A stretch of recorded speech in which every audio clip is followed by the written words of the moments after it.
Happening now, wild new details after a local jewelry heist ends in gunfire.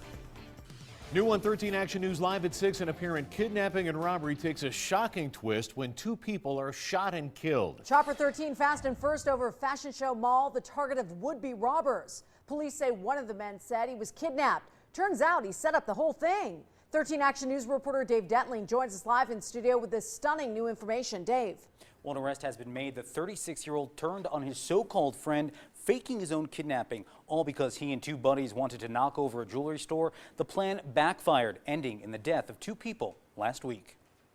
His name, Kenneth Kleinen, behind bars tonight, accused of plotting to rob a high-end jewelry store on the Strip. Cops say he tried tricking his friend into believing he'd been kidnapped by two men, his hands even tied together for dramatic effect. But it was all a ploy, a botched plot that ended in this car crash last week. Chopper 13 fast and first over the scene. Henderson police say Kleinen was in the back seat of that blue Nissan Altima.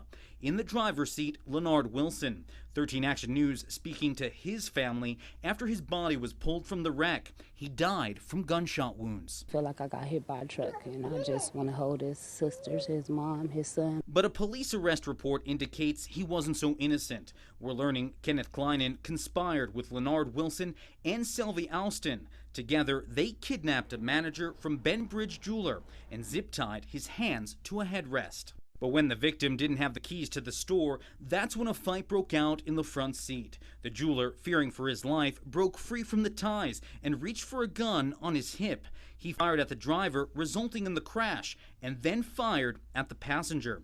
His supposed friend, Brian Kleinen, survived. He was found sitting on the curb when cops arrived.